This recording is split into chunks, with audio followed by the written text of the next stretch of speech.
We need all the rest right now of all the craziness that's going on, but we're going to talk about that today. Welcome to the May 28th, 2026 edition of Choose Views at 773-763-9278. The lines are open. Find my show on Facebook Live, TuneIn Radio, and YouTube. Also broadcasting on AM 950 in Minneapolis, AM 1520, and 103.5 FM from Warren County, North Carolina. Email me at richard@wcpt820.com and follow me on all the socials. Catch all of our shows by subscribing to our WCPT podcast on Apple Podcasts, Spotify, Amazon, and iHeartRadio. There you can get Choose Views, featured interviews, Joan Esposito, live, local, and progressive, Driving It Home with Patty Vasquez, It's the Democracy Stupid with Edwin Eisendrath, Out Chicago, and all of our other great shows and interviews. Make your way over to heartlandsignal.com. Let me tell you a little bit about what our folks over at Heartland have to say today. Rattling papers in the background.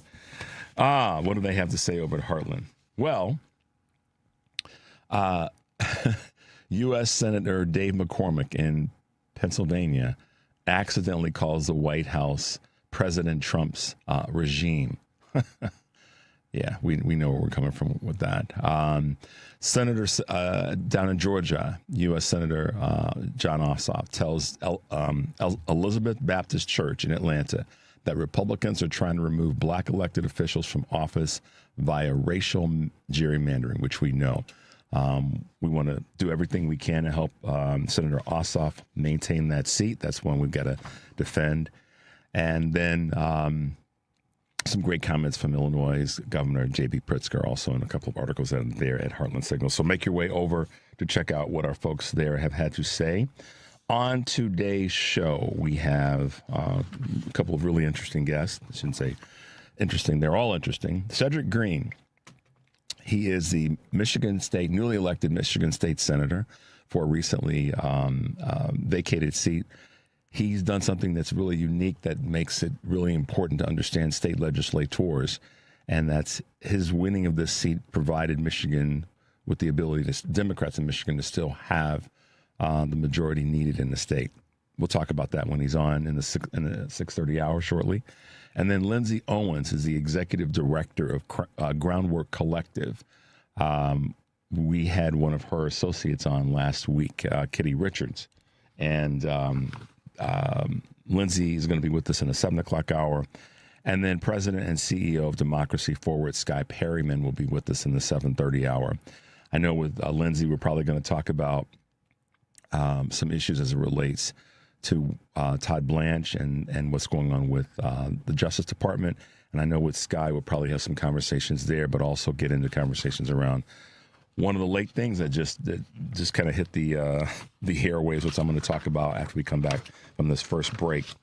But let me throw at you real quickly today's question, and it's part of what I'll be reading when we come back into Choose Views News. And it's a question about companies and how, or organizations, that maybe is a better, more broad word to use, organizations and how they function when it comes to termination and firing of employees. So I want to know how you guys feel about this, because we talk about AI a lot, and we talk about how it's impacting the workplace on the interview side, on the employment side, the work that's done day to day, and certainly my question ties into when someone is dismissed from an organization. So my question is for today, Thursday. How do you guys feel about companies and organizations that use text messaging and or AI technologies to terminate or fire employees? I'd like to know what you guys think about that. How do you feel about that? And I know that may stir up some thoughts, particularly for those folks out there who might be currently in HR or spent a good part of their career in human resources or in general management with organizations. How do you guys feel about companies that use text messaging and or AI technologies to fire or terminate employees? I know that Mike will get that put up shortly, but I'd like to hear from you guys. Send us a text. You can give us a call. Tell us what your thoughts are there, because it's an important question right now where we are with AI. All of a sudden you get a text or some sort of electronic message saying, you're gone, could make some folks kind of salty. But let us know your thoughts by a phone call, text. You can send me an email if you've got some other data. And by all means, go to our Facebook page and let us know your thoughts there. So that's going to be part of a piece I'm going to read when we get into Choose Views News. So just to let you guys know that. Yesterday, I said we're going to have some fun and make sure that Mike Johnson and John Thune do their work, do their job. In case you did not catch this yesterday, I'll read it again today. 202-225-2777. That is the phone number for Mike Johnson's congressional office in Washington, D.C. You guys should keep that close to you so that you can be one to call that office and let him know he needs to do his job rather than being a sycophant and a knee bender for Donald Trump. John Thune, who is the who's the Senate Majority Leader, of course, his number is 202-224-2321. Both of them need phone calls from all Americans to let them know you're not doing your job. Plain and simple.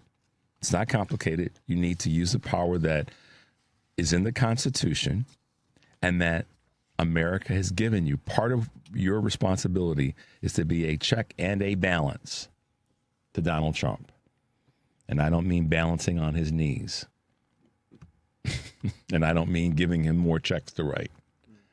Yes, a little loose sarcasm there. No, a check and balance for the United States of America, not for Donald.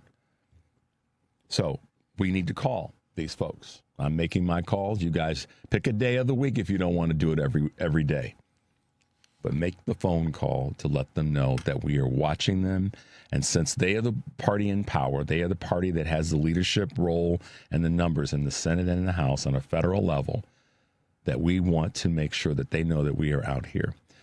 And as I said yesterday, the chances are good that you're not going to get blocked because you're not from their district or their state, because they are the leaders of the respective bodies. So let's make the phone calls, guys. One of the things that we ask and we talk about is what can we be doing? This is one of them. Making phone calls to, calling all the other congressional leaders may not necessarily be the thing that's going to be effective, but I can assure you that if you call every day or, once or twice a week, put it in your calendar. Got to call Washington, and let them know.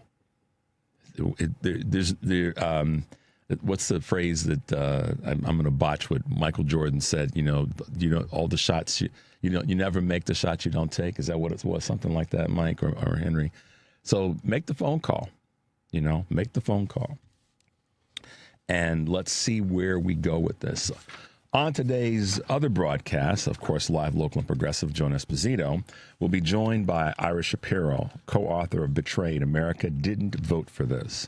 Mike Nellis, Democratic strategist and host of Endless Urgency, as you know, with Mike Nellis. And Heartland Signal's Rich Eberwine with 3 stories you might have missed from our digital newsroom. Mary Morton of 7 Days in Chicago, a national call to elevate health as a governing priority, along with Cleve Jones, AIDS and LGBT rights activist. Live, local, and progressive weekdays 2 to 5 here on WCPT, AM 820, heartlandsignal.com, and tune in. Driving it home tonight, Patty Vasquez will be joined by co-host Todd Belcour, Executive Director of Social Change, and their guest is comedian Steven Springer. Driving it home with Patty Vasquez, weekdays 5 to 7 here on WCPT. That's Central Time, AM 820, and the Heartland Signal website, as well as TuneIn, YouTube, and Facebook. Then tomorrow on Choose Views, it's Friday. My guests include, of course, Karen Byrne from True Blue Politics Podcast, and Karen and I will be taking calls for the first part of that segment. And then in the 7:30 hour, I believe, we'll have Professor Kevin Schultz, professor of history at UIC and the author of, yes, Why Everyone Hates White Liberals, including white liberals. We're going to talk a little bit about, of course, his book, and not the book itself, but where people are in the title and what people are thinking right now because of what's happened with voting. But also we're going to talk a little bit about some history lessons that he'll give us during that segment. Looking forward to having Professor Schultz on with us tomorrow. And obviously, you can catch my show, featured interviews, and full episodes through the podcasts, which are available on Spotify, Apple Podcasts, TuneIn, iHeart, YouTube, and Amazon Music.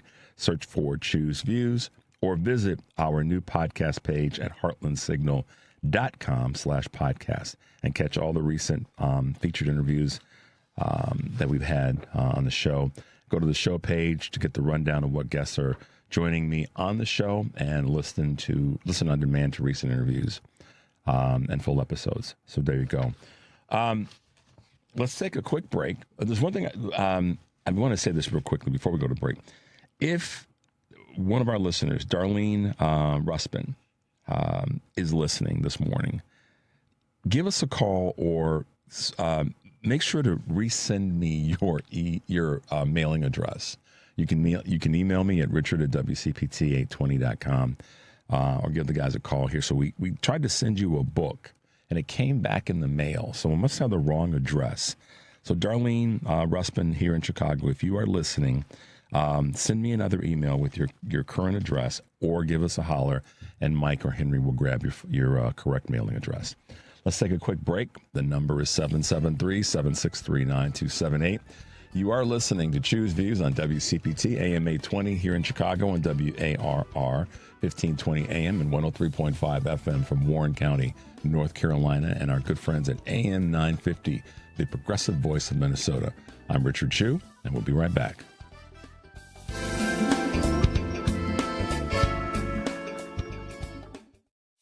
If you love to travel, Capital One has a rewards credit card that's perfect for you. With the Capital One Venture X card, you earn unlimited double miles on everything you buy. Plus, you get premium benefits at a collection of luxury hotels when you book on Capital One Travel. And with Venture X, you get access to over 1,000 airport lounges worldwide. Open up a world of travel possibilities with the Capital One Venture X card. What's in your wallet? Terms apply. Lounge access is subject to change. See CapitalOne.com for details. Small businesses are the heart of America. Like you, these entrepreneurs started out with a dream and a drive to build a better life. If you have a small business idea to grow or challenge to face, you don't have to go it alone. Since 1964, SCORE has helped millions of entrepreneurs build their businesses. Today, they are the nation's largest nonprofit source of expert mentoring, resources, and education. Whether you're starting out, building back, or have worked at it for years, SCORE will match you with specialized mentors. Our thousands of volunteers provide the guidance and connections you need for free. Your success is waiting. SCORE is ready to help. Find a mentor today at SCORE.org.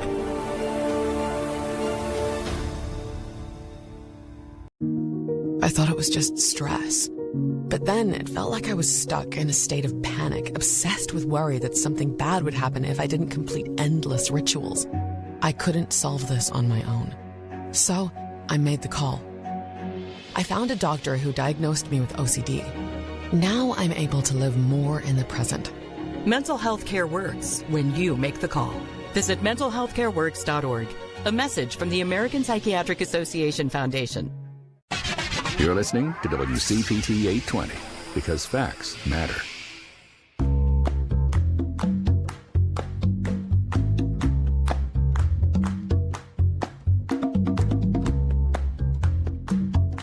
Mike's on, truth's out. This is Choose Views with Richard Chu.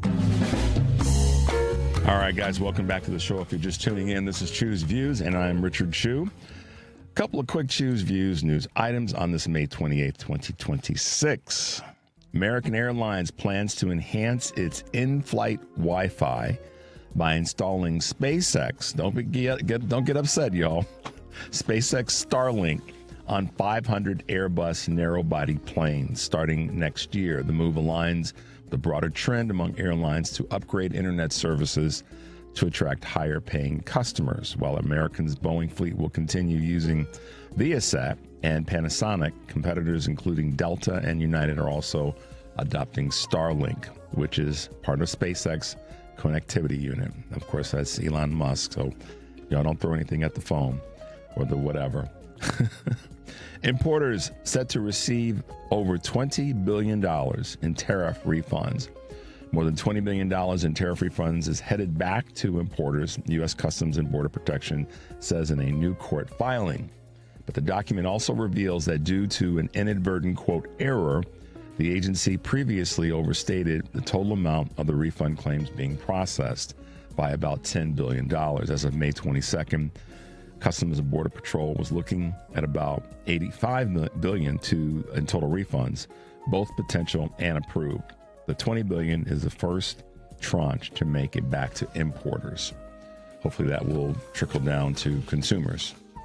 NVIDIA set its sights on Taiwan for $100 billion a year. What does that mean? NVIDIA may be based in California, but CEO Jensen Huang, the future lies in Taiwan, according to him, stated that Wednesday that the chip giant plans to invest about $150 billion a year in the nation he called the epicenter of the AI revolution, 10 times what it spent there just 4 to 5 years ago. He made the remarks at the launch of NVIDIA's planned Taiwan headquarters, which is expected to open in 2030. U.S. coach, and this goes back to my question of the day, U.S. coach is defending delivering World Cup cuts via email. The coach of the U.S. men's national soccer team rejected criticisms that he shouldn't have called players who hadn't made the roster. He should have called players, I should say, who hadn't made the roster, rather than instead of using an email system to contact them. Speaking after the official 26-man squad was revealed on Tuesday, Coach Mauricio Pochettino said his methods of communication were consistent, adding that when he was cut from Argentina's national team as a player in 1998, quote, I didn't want my coach to call me. However, former U.S. player Herculez Gomez called the move diabolical and said face your players and give them the respect they deserve, which I agree with. And that was the basis of my question, which I'll come back to now. And some of you guys have already commented. Let's read them a couple quick comments, Henry. Nancy says, any company that doesn't have the nerve, there you go, just like the player said, to fire an employee in person is cowardice. An individual needs to know the reason they are fired. And I agree with you there, Nancy. Another comment coming from Rissa in South Carolina. I think it's incredibly rude and unprofessional to fire an employee by text or email. It's no wonder this generation of young people have little respect or allegiance to employers. Honestly, they are on something. Honestly, they are on to something since we as Americans are underpaid and overworked. They refuse to be slaves to a job. Respect goes both ways. Right on, Rissa. Great point. Yeah, that caught my eye, and I think that's a good question given the impact of AI. We all know it's here. So I'd love to hear more from you guys in that space. But let's keep it real this morning. We know that some of the results from the primaries and the elections that took place this week presented something that I think more of us had to kind of embrace or recognize. And so people talking about, Al Greene down in Texas losing in his this election. Well, let me explain to this what my rather see would be, and I'm going to say this in two spaces. Al Greene was not unseated, as some of the corporate media is trying to present this, by Christian Menifee. He wasn't unseated. Republican gerrymandering redrew the map and pushed Al Greene out of Texas's 9th district as a U.S. congressman. That forced him into a race for the Texas 18 seat. That seat Christian Menifee won in a special election after Representative Sylvester Turner died, leaving it vacant. Christian Menifee won Texas 18. Al Greene lost the race reshaped by Republican redistricting and an attack on black voting power. That is what happened. People have been trying to position this like Menifee, who's also African American, stole a seat from Al Greene. People on the right are trying to say good riddance because, if you guys know, Al Greene is one of the congressional leaders that's always been fighting. He's the gentleman that shows up at many of the congressional meetings and hearings, and certainly States of the Union addresses with the cane. He's willing to wave that cane around to get folks' attention. He's been ousted from some of the meetings because he is not one to sit idly by and just let the truck run over him. But don't get it twisted. Let's keep it real. He did not lose the seat. It was forced out because of gerrymandering in Texas. That's what happened there. So the Republicans pitting Democrats against each other is what's happening, and particularly African-American in African-American districts. That's what this is all about. That's the real cost of gerrymandering in these areas. I'll give you another. Colin Allred, same situation. He beat Representative Julie Johnson. He's a former football player and two Democratic rising stars, both Representative Johnson and Colin Allred. But this is, again, because of a newly redrawn 33rd district, consolidating the ability for us to spread the map.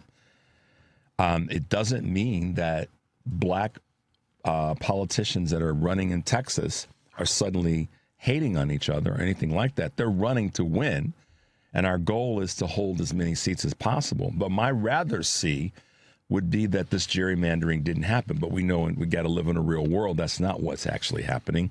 It is taking place. So what's our solution? We have to win back the House of Representatives and then put the hammer to Donald Trump. I know there's a question that's floating around. Should the Democrats go after impeaching him? If he's done stuff and we think that he has, that's wrong, then hell yeah. That's the part of accountability that so many people are asking for. So just wanted to share that with you guys. Tallarico is doing what I've been hoping he would do, and that continues to happen. Let's juxtapose something. Stephen Miller, apparently, from what I read, he needs to be sued because he made references to James Tallarico as being a trans man. How about that one? Loose lips sink ships, and Stephen Miller's battleship needs to be blown out of the water. If that's in fact what he said, then he needs to go down. They need to sue his behind into the dust if he said that about Tallarico. Now, the other side of this is something that I want to see all Dems doing that are running for these competitive seats in Texas or wherever else in the country, is to start launching these attack ads. Start going after the Republicans. Start going after his rival is going to be Paxson. So let's go after him now. Let's tag him with everything that he has done, everything that he's been accused of and or found to be guilty of, or that he's been bailed out of a position because the Texas state legislators, Republicans, have done whatever they can to shield him. And oh, by the way, John Cornyn is actually going to back Paxson. This just goes to show how much in the tank all of these Republicans are. You know how I've said that they try to make it sound like there are reasonable, moderate Republicans? No, they don't exist, y'all. They do not exist. John Cornyn, who couldn't kiss enough of Trump's behind, lost because Trump tipped the scales toward Paxson. But now Cornyn is saying, I'm gonna support Paxson. This guy is awful. He's disgusting. He's going to further hurt the state. And you tried to be this moderate Republican. You no longer have any position because you did not win the primary, but you're going to back this dude that's disgusting and awful. He just is. And based on his actions, I can say that. Based on what he's been correctly and accurately accused of and found to be guilty of, Paxson is disgusting. Trump endorsed him, doesn't surprise us. But the fact that John Cornyn is now going to continue to bend over and tap dance on Donnie's knees, I mean, good Lord. You're going to back Ken Paxson. But here's the thing. James Tallarico, keep up the pressure. Put that pressure all over them. Let them know this is how you're going to play the game. You're going to come after them. You're going to come after them hard. I applaud you for doing that. And we want to do everything we can to help you in winning that race there. It's going to be tough. We know that, but we're going to do everything we can to help win that race. Okay. The disgustingness continues. Did you guys see that Donald Trump is gone? Again, it's not a matter of how much lower. It's just consistent. It's consistent disgustingness. Making up words. Donald Trump has now decided to turn the power of criminal investigation from the Justice Department on, of all people, E. Jean Carroll. I don't know if you guys heard this or not overnight. He has decided, the Justice Department, and I say he, meaning Donald Trump has decided this, and he said to his boy, his pet, Blanche, and all the rest, that they want to open an investigation into E. Jean Carroll. This is just to slow walk that additional money that's to be paid to her. So now we're going to investigate her for what? She didn't assault you. You were found guilty by a court that you assaulted her. So there you go. An adjudicated rapist has decided that he's going to use the Justice Department to go after a woman to investigate her. So maggots, this is all on you. Once again, this is not on the Democrats not doing enough. This is Republicans. Up and down the ticket, left, right, up, down, diagonal, whatever. It's on Republicans. Let's take a quick break, y'all. You're listening to Choose Views on WCPT AM 820 in Chicago, on WARR 1520 AM 1520 AM and 103.5 FM from Warren County, North Carolina. Now AM 950, our good friends at the Progressive Voice of Minnesota. I'm Richard Chu. We'll be right back.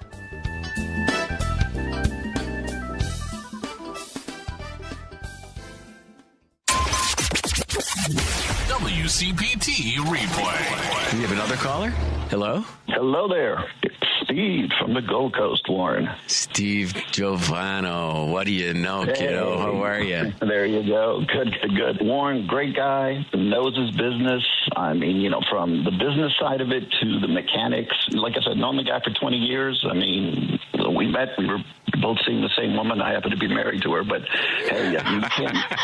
What is happening? What No. It was all clean. Just got spilled. Hold on.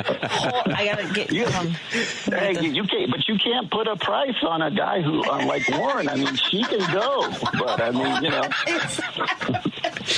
You're hilarious, Steve. No, I'm joking. It's a joke. Can we mark that as a clip for Warren's show from here on out? Keep listening to WCPT 820 because facts matter. It's been a real journey since 2014 when I first had my injury. I realized that my home was just not working for me and that it was time to ask for help. Homes for Our Troops is really giving me my life back. The shower allows me to go in and turn around with my chair, pull down storage racks, automated door systems, hours of my morning given back to me. Adaptive sports are a huge part of my life, a huge part of my healing journey as well. Homes for Our Troops helped with making sure that I had a home gym so that I can continue to train.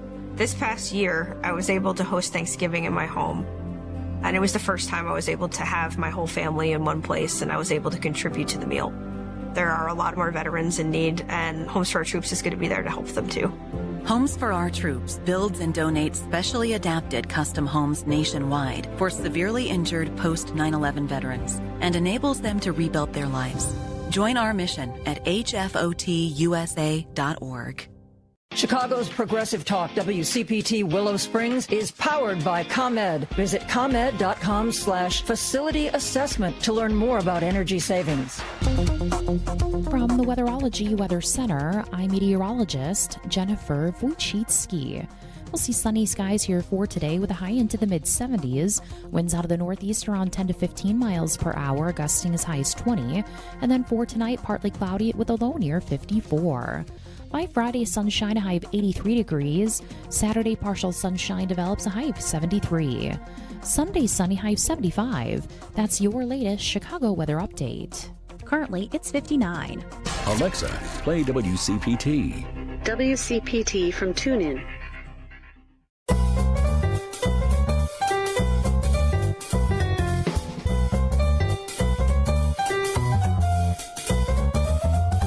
It's Choose Views. where we read more than just the headline. Now here's your host, Richard Chew. Hey guys, welcome back to the show. If you're just tuning in, this is Chew's Views, and I'm Richard Chew. We have more than a bench. We have some wonderful candidates who've run and won.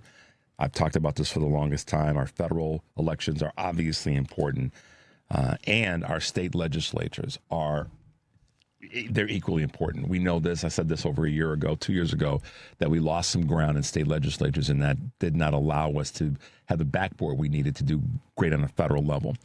But in Michigan, even though Michigan in the general election went to Trump, the state legislators are just getting it on and doing great stuff. With us this morning is a gentleman who is new to the show, been endorsed by Michigan labor unions, Governor Gretchen Whitmer, and so many other great leaders in Michigan. He is newly elected State Senator Chedrick Greene. Good morning, Mr. Greene, State Senator Greene. Welcome to Choose Views on WCPT. Good morning, Richard. How are we doing today? Doing great. Let me just put this out there to everybody. 30-year decorated Marine veteran, recently retired fire captain, 31-year proud union member. He is the example, y'all, of an American hero. I just got to put it there that way. I mean, seriously, I don't know if anybody has said that to you, but I'm going to say it. This is when people talk about American patriots and, patriotism and Americans, this is the dude. No disrespect to calling you a dude, but State Senator, you are that guy. You are that person. You are that This is what an American hero looks like, y'all. Welcome to the show, sir. Well, thank you. Thank you. I appreciate that. I'm happy to be here this morning. Yeah, I'm excited that you're with us. Tell us a little bit about it. I don't want to tell your story. You tell us your story. I think I'm like a lot of young men, and I say that only because I try to mentor as many young people as I can, but a lot of young men growing up in an urban setting didn't really have a direction in life. And so I just been following a path that I didn't know I was supposed to be on. And it's taken me through some great things, from joining the military as a young 17-year-old kid out of high school to stumbling upon the very strong and needed occupation as a firefighter, and just being a community person in my community that I live in and work in. And just wanted to be an example to our young men and women that, everybody can't be a baller or a rapper. Even if you are just a regular Joe, you can be an exceptional regular person. So I just really just followed the path that God put me on, and it's led me here. I'm thankful for it. Well, and we are too. I mean, I've been such a big advocate of our state legislators. We strengthen that. We take back, or in your case, because of what you did, you allowed us, and I say us because we're neighboring states. We are here in the Midwest. We shoulder up with each other to help strengthen each other. So what you've done is, in terms of helping what our message should be as a progressive liberal Democratic Party, is maintain the strength that the state legislature has in Michigan. Tell us about that. Tell us what that means to the voters in the state of Michigan, and how you plan on carrying this forward in the general election in November. Well, this win here for everyone was important.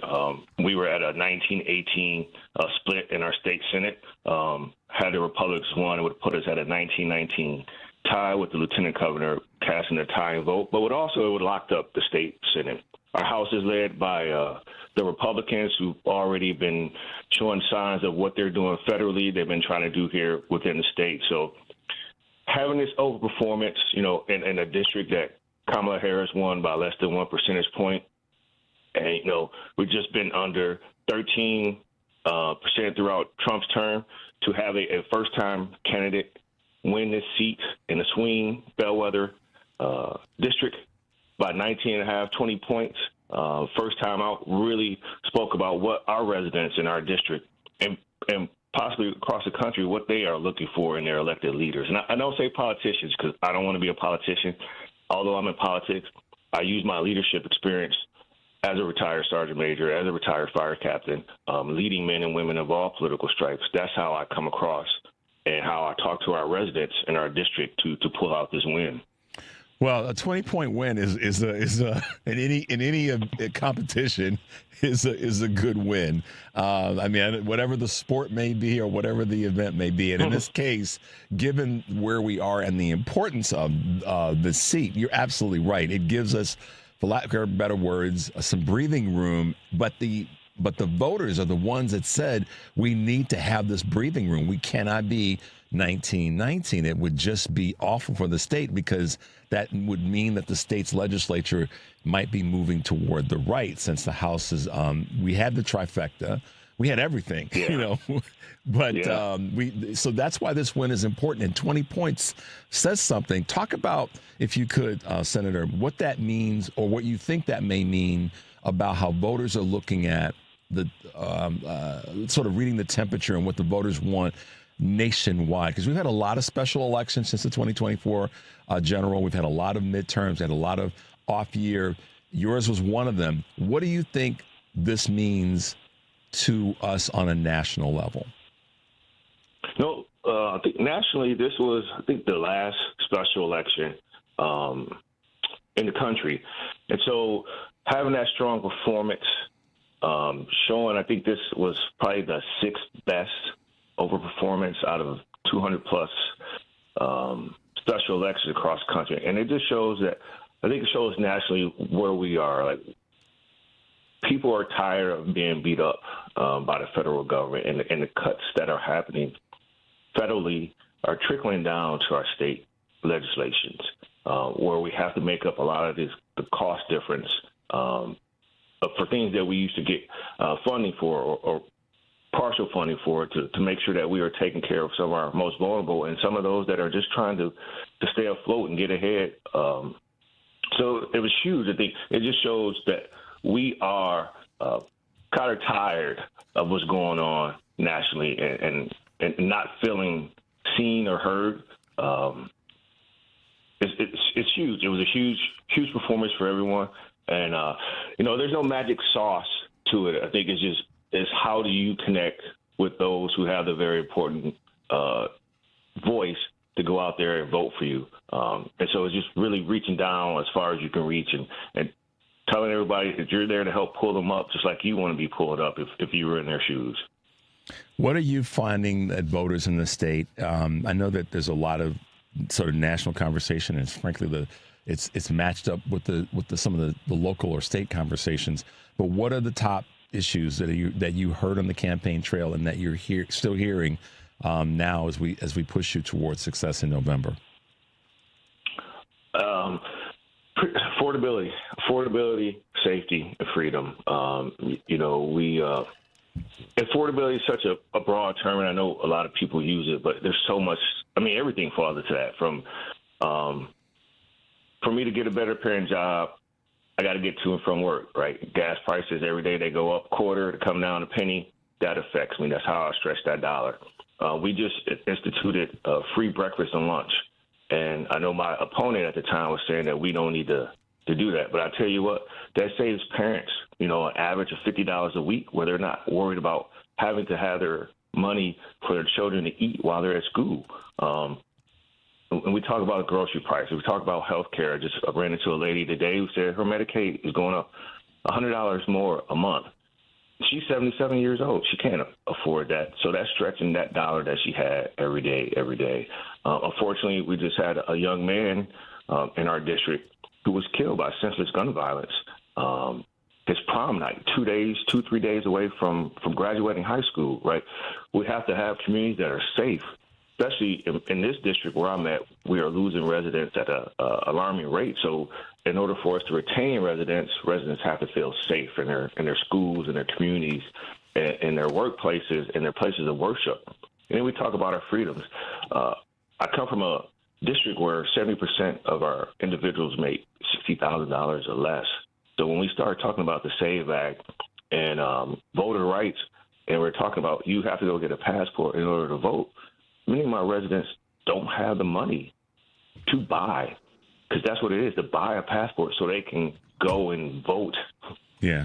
In a free election, a free and safe election at that, without ICE agents showing up to pretend like that we've got some problems in a voting location, and then create more disparity and suppression and depression of voting. Meanwhile, having to pay a tax to go get a passport or additional identification, and you've been voting longer than some of the legislators who are trying to pass this garbage. That's that's the part I look at that, and I'm looking at a 75-year-old woman, Black, Hispanic, Latina, Asian, whatever the community, but of color, been voting for the last 50 years of her life with no issues.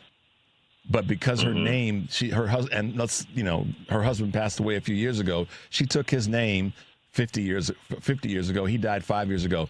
She's got to go prove that she's eligible to vote, and she's been voting longer than some of the people that are trying to pass the legislation to say that she needs more identification. When this person was running around in diapers. So I get a little ranty on that with Senator, because it's just insanity that would be where we are in this conversation around the SAVE Act. So, but Brett, I appreciate you bringing the importance of us being aware of that up. And just on another, I tell the story of, 30 years in the Marine, I'm a two-time Iraqi war veteran. And I remember the one time I was in Iraq, it was right after they had started to have their own elections. And me and my guys are holding security at some polling places. And I tell the story of how with our interpreter, because I don't speak Arabic. So through our interpreters, we met people who were in their 80s, Arab women who were in their 80s, who this was the first time that they got to decide who they felt should help them run their country. Right, at 80 years old. Wow. And I talk to our young people all the time about voting. I ran into this young lady at a gas station the other day. She said she's not registered to vote. I said, I'll be back tomorrow. I'm going to take you and bring the information for you to get registered to vote. So these things that we take for granted. I've been so many places around this world through my service, and I tell that story just so we understand how important it is that we get every vote counts, whether it's local, state, or national. Local, even more so. But get out and vote and cast your ballot. That's what leadership does. That's not a political thing, what you just said. That's what a leader who comes back and says, I'll meet you back here tomorrow so we can go get this taken care of. That has nothing to do with politics necessarily. It has to do with the leadership. So we so much appreciate that and that courage and action. We're going to take a quick break, Senator. When we come back, I want to talk a little bit about some of the endorsements, some of the other work that you're doing, and some of the issues there in Michigan. You're listening to Choose Views on WCPT AM 820 in Chicago and WARR 1520 AM and 103.5 FM from Warren County, North Carolina. And now our good friends at AM 950, the progressive voice of Minnesota. I'm Richard Chu, and we're talking with Michigan State Senator Chedrick Greene, and we'll be right back.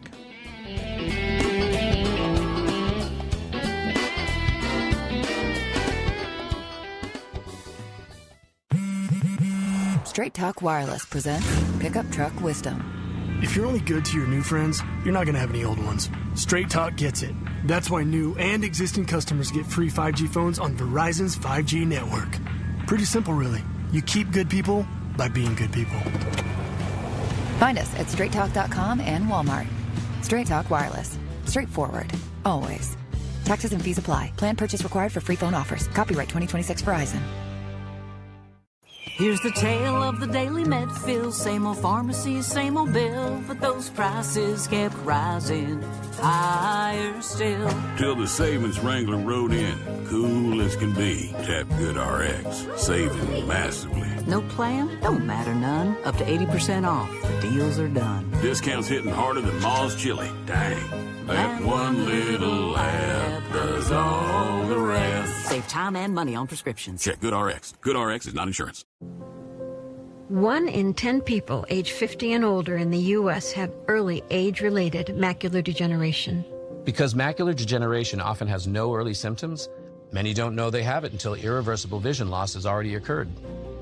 Well, when I first found out that I had macular degeneration, it was really scary. I mean, my eyes are my living. What's most important for me to see my family, my loved ones, my pickleball game, everything I do is dependent upon my vision. Being able to see, be able to spend time with my children, be able to travel is extremely important. And I wouldn't be able to do that if I didn't have my vision. Don't miss life's most beautiful moments. Schedule a comprehensive eye exam to protect your sight.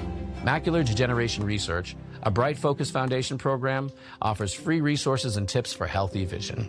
Go to stopamd.org to learn more. Chicago's Progressive Talk, WCPT 820, where facts matter.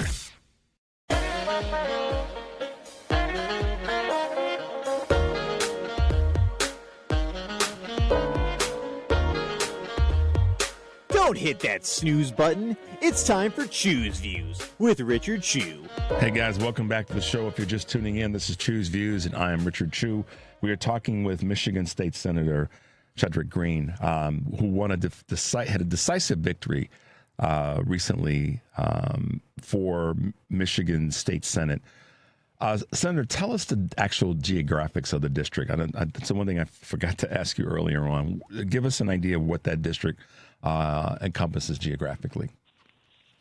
It's a pretty big area. You know, it has a mixture of everything, a little bit of urban, suburban, rural counties, rural areas in the county. It's made up of 3 different counties within Michigan, kind of right in the middle of the mitten there, as we like to say, full of union members and veterans and full of working class people. Yeah. You've been endorsed by some great folks. I mentioned at the beginning of the segment, but your leadership when it comes to the conversation around gun violence, not just in the state of Michigan, but throughout the country, is one that's really, I think it helped a lot of people understand that you were plugged into that issue.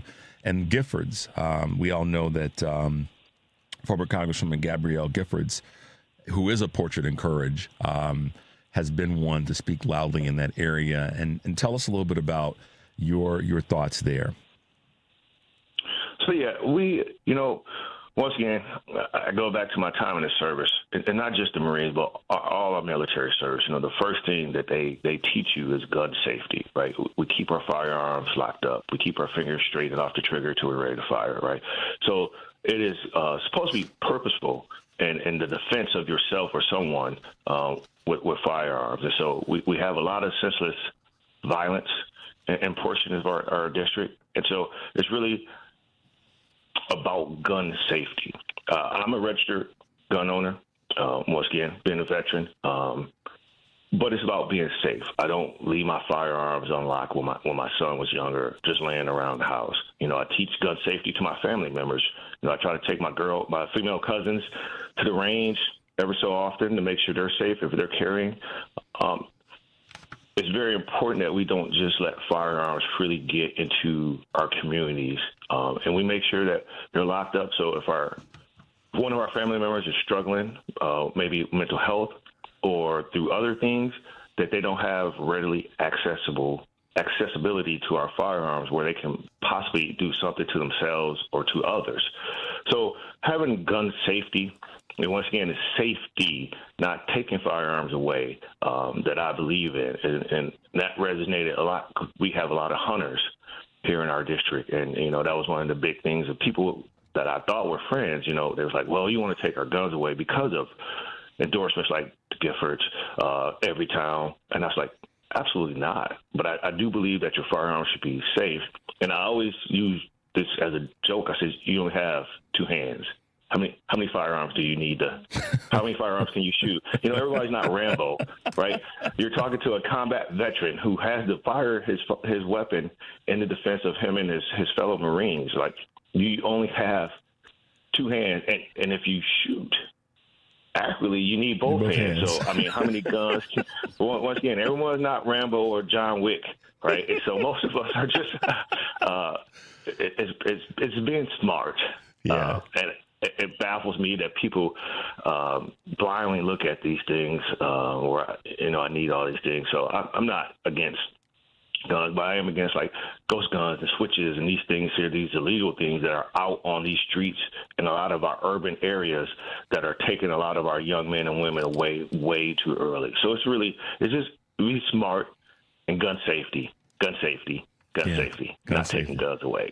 Yeah, that's the conversation that a lot of times people don't want to have. Is they don't want to have it be they don't want to recognize it's about gun safety. It's about I probably have a little bit more stringent belief about guns. I think that I look at it, from the perspective of I understand it's what our Second Amendment provides us to a great extent, but with all that we have in this area, I'm looking at it and saying, do we need to swing the pendulum so that we have tighter gun safety rules and gun legislation so that we can get to a point where people can feel safe in that regard? So appreciate you giving us your on the ground, if you will, literally perspective there as it relates to Giffords. I knew that was an important endorsement, and you've received others. I mean, like I said at the opening, our great Governor Whitmer, the former holder of that seat, who is now Congresswoman Kristen McDonald-Rivet, and many others. Yes. What's that meant to you to have such a strong and diverse, both in community, culture, gender, and office holders, provide you with that kind of endorsement? And how do you think that will help you with this next primary? You got another one in August and then the general in November. How's that going to play for you? Well, once again, we have 22 union or labor endorsements, everyone from firefighters to police officers to laborers, plumbers, pipe fitters, teachers, sheet metal workers, steel workers. Our list is long, and that's because they see that I'm just like them. They see that I get up every day, go to work, right? I drive past those same gas pumps to figure out, if there's no work here, especially for a lot of our laborers, if there's no work in the district, I have to go to other places to make sure that I'm making a living for myself. So those gas prices eat into my everyday costs as the further I travel away from home. It costs to have food, right? Because I can't eat out every day, so I have to pack meals. So how do I stretch that when my grocery bills are going up? And so having those 22 labor organizations and so many advocacy groups behind us, along with elected officials, is huge. First-time true candidate going through a campaign, grassroots, like just building name ID, being out on as many doors as I can, being on the phone, talking to as many people as I can, whether they're locally, state, or federal partners, just calling, asking for advice, like, this is how I feel about this issue. How do we run through that? So it's been great. The governor, having her endorsement, one of the top women governors in the country. It's not only top women governors, but top governors overall. Yeah. And seeing how she's put so much effort into her term here, battling back decades of Republican disinvestments in our public schools, expanding free pre-K, universal pre-K for our students, so our children can start learning earlier so they're ready to tackle these literacy issues that we face. Putting money back into our public schools with our teachers, making sure we have fully funded schools, having an on-time budget. These things really matter in my district. Everyone can't afford private schools like some of the other people can. So having everyone on the same playing field, going through the same steps, pushing as much STEM right now as we can, and then working on things for seniors, working on tax credits for our working families, working on a tax credit for working parents, because, another thing when we talk about affordability is we don't talk about childcare, a much needed thing, but a very expensive thing. And so when a single mother takes on an extra shift, is it really beneficial to her, because that's just longer that, maybe her child has to spend at daycare. So any extra money that she makes, and I use the word extra very loosely, but any extra money that she makes goes right to the child care, right? So it's not being a benefit for the person who's spending now less time with their child, helping them to get further ahead. So this whole cyclical thing, but that's a whole other topic right there that I don't want to get down. But great to have that endorsement. What I wanted to say to you to that point is, given that you've got another primary coming up in August, Michigan means a lot to me. I was raised here in Chicago, grew up in Michigan, southwestern Michigan. So Michigan's always been important to me. I call myself an Illinois and Michigander. And to that end, I want to have you back on the show so we can talk more about some of the priorities that you have listed after you were sworn in. You talked about this budget concern that's in the state and some of the other issues. So commit to us that you'll be back with us. We'll figure out a way to get you back on in the next few weeks. And let's have another conversation when we talk about some of the things that you do want to discuss, not just discuss, but to deal with in Michigan and how they are part of the national conversation. I would love to be able to do that and have you have another opportunity to talk about that to our listeners. That sound good? You got it. We will make the time for it. Fantastic. He's a 30-year military veteran, former firefighter, and now he's one of Michigan's newly elected state senators. Chedrick Greene, thank you so much for being with us. How can folks find you and follow you and get involved in your campaign work? The easiest way is to email us at info@chedrickgreene.com, ChedrickGreene.com, or find me chedrickgreene.com, Chedrick Greene for State Senate on Facebook, Chedrick Greene on Instagram, Chedrick Greene at X. Sounds good. Thanks for being with us this morning, Senator. We will talk with you again soon, okay? Thank you. Thank you for having me. All right. Be well. Bye now. All right, guys, let's take a quick break. 773-763-9278 is our number. You're listening to Choose Views on WCPT, AM 820 in Chicago. And, of course, our folks at 103.5 FM and 1520 AM WARR in Warren County, North Carolina, as well as our folks up in Minnesota, AM 950, the progressive voice of Minnesota. I'm Richard Chu, and we will be right back.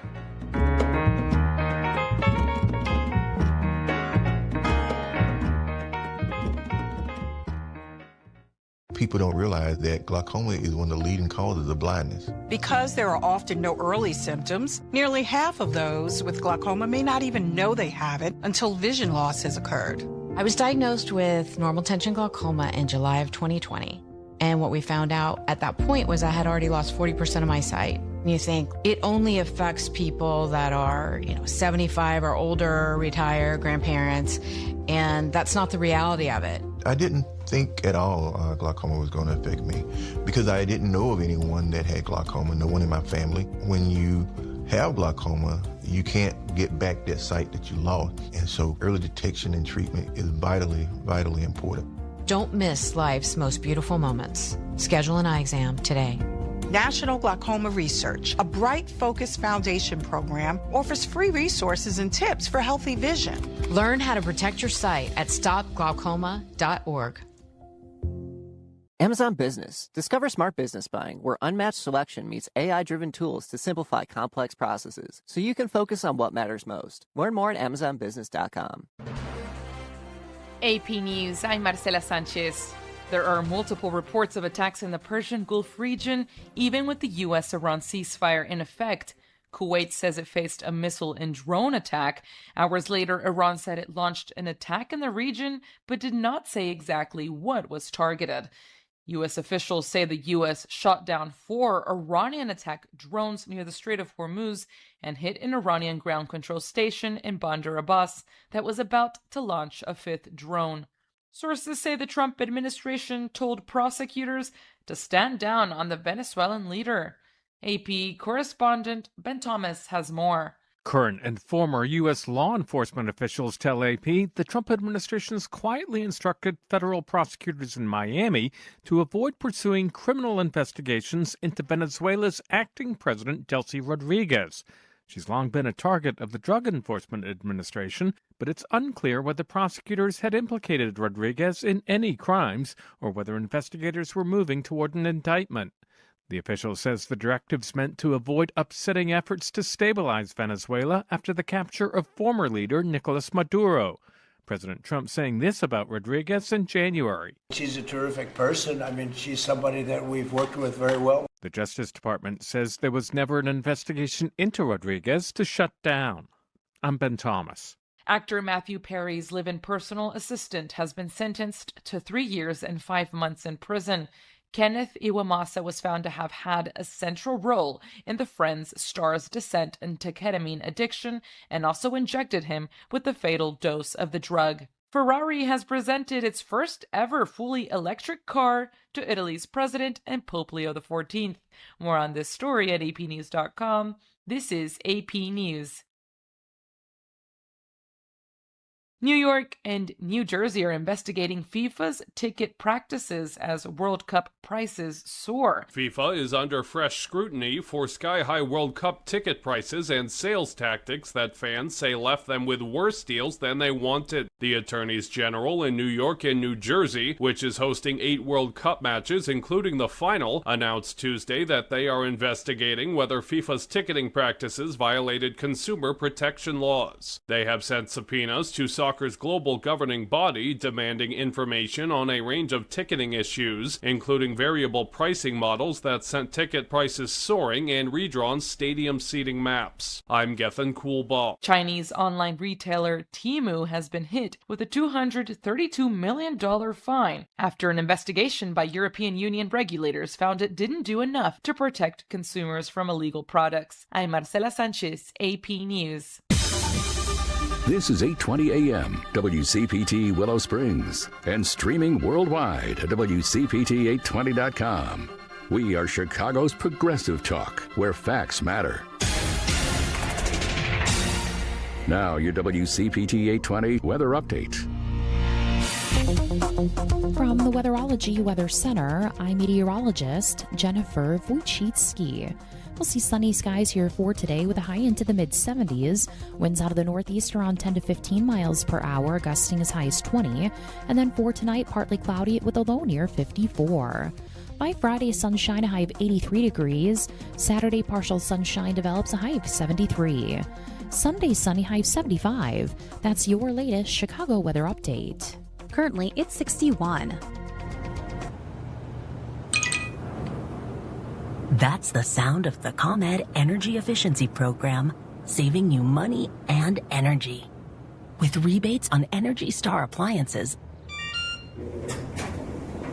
so you can come back to a home full of savings. Discover more ways to save at ComEd.com/home savings. ComEd, powering lives.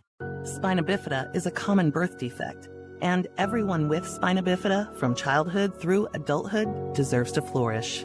The Spina Bifida Association is creating a future where this is more than just possible. It's inevitable. We're advancing clinical care and shaping innovative research. With your help, we'll build the future that people with spina bifida deserve. Join us at SBAA.org. That's SBAA.org. This message is sponsored by the Spina Bifida Association of America. Because facts matter. You're listening to WCPT 820.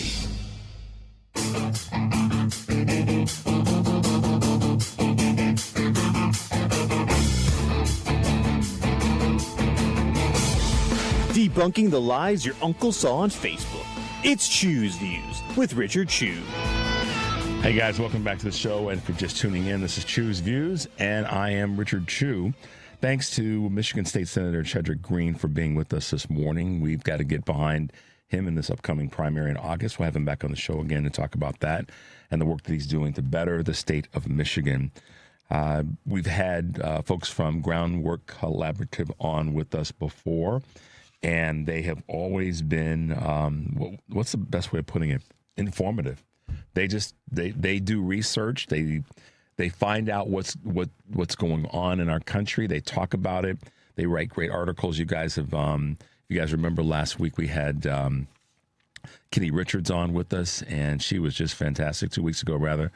And with us this morning is the executive director of Groundwork Collaborative and author of the forthcoming book. She wrote a book, y'all, Gouged, The End of a Fair Price and What That Means to Your Wallet, or pocketbook, as it were. Good morning, Lindsay Owens, and welcome to Choose Views. Thanks so much for having me. Absolutely. You know, we were so excited a couple of weeks ago when we had Kitty on the show, and I referenced, it was like I was name dropping because I thought that your article was such a powerful article on this confirmation of Warsh, and I referenced it because we talk about this so often when it comes to what the people that are around Donald Trump are doing or not doing, and your article is just profound. Entitled very well, "The Last Thing Families Need is a Lapdog as a Fed Chair." Let's talk a little bit about that, and what was the impetus for you writing that particular article? Yeah, look, Jerome Powell has been leading the Fed, pretty capably for a while now. And I have some quibbles with, some of his decisions. But by and large, it's been clear that he's a Fed chair who prioritizes the strength of the economy and not President Trump's personal picadillos. And now the Senate has moved forward confirming Kevin Warsh, and he assumes the chairmanship at the worst possible time, at a time in which inflation is heating back up and, frankly, getting rip-roaring hot. 3.8% year over year last month, the highest since 2022 during really the sort of peak of our inflation period, and wholesale prices up 6% year over year, which says to me, we're in for more pain because those wholesale prices are going to be passed through to consumers. And so this is a really critical time for strong leadership at the Fed, leadership that prioritizes Americans' pocketbooks and the stability of the American economy writ large, and not leadership that kowtows to President Trump's, personal financial preferences or his political aspirations. As someone that holds a PhD in sociology and has a really good understanding, I believe, both educationally and your life's work, it's clear to me that the folks in this administration don't really have a touch with what realities are for everyday people. I know the Democrats get accused of, not winning elections because they're not in touch with everyday kitchen table items with folks. However, in this particular case, with the Republicans having, hands on the primary three levers of power federally, they are the ones that are acting like the lapdogs, as you so well put in your article about Warsh. But in general, I think that's what's happening. How do you, when you look at that, and just from an analyst standpoint, how do you look at it? What are some of the things that you try to pull out and really drill down on who's making the worst decisions? I mean, President Trump's rhetoric and what he has said about Americans' financial situation over the last couple of weeks has been really stunning and jaw-dropping. When asked about rising gas prices, which are up $1.50 since the start of the war, more than $4 in every state in the country, more than $4.50 on average, he said peanuts. It was peanuts, right? Pencil shavings. When asked if he worries about Americans' financial circumstances, he said not even a little bit. Yeah. And it's been clear from his actions, really since taking office, that the economy has not been a priority for him. In his first term, Americans gave him high marks on the economy. Even Americans who didn't really like him as a president still thought he did a pretty good job on the economy. This term, that has completely flipped. And even Americans who like him as a president, and there are vanishingly few of those people left, say, look, he's been terrible on the economy. And the policies that he's put in place, from the tariffs to the tax cuts to now the Iran war, which has created an energy price crisis, have all done the exact opposite of what Americans sent him to Washington to do, which was get prices under control and lower prices. Now, while he was pursuing all those actions, he was talking a good game about, still caring about Americans' financial circumstances. But now he's not even doing that. And his rhetoric of really lack of concern for all of us and our financial circumstances is matching his policy decisions pretty perfectly. And so I don't think there's any ambiguity left as to his intentions and as to his priorities. It's interesting, and thank you for kind of piercing through on that, Lindsay. when I think about Trump's first term and how it's perceived that he did a good job with the economy, I look at this kind of in a different way. His father left him a lot of money, and he did things with it that seemed to be great, but ultimately many of them failed because it proved that he didn't really know what he was doing. Barack Obama's administration left Trump in pretty good position, frankly. Yeah. And let's be honest, if we look at that from the pure economics of it and take politics out of it, as we say, let's look at the numbers, Barack left him with some pretty good stuff to run on. And so he messed that up, too, toward the end. In the third year of his presidency, we started to see that he didn't know what he was doing, and that the tax bill that was passed with he and Ryan in 2017 it came back to bite people in the behind. And then COVID. So ultimately what is, I think, not talked about enough, and you see this even from a deeper analytical standpoint, is that Trump just doesn't know what he's doing when it comes to economic issues.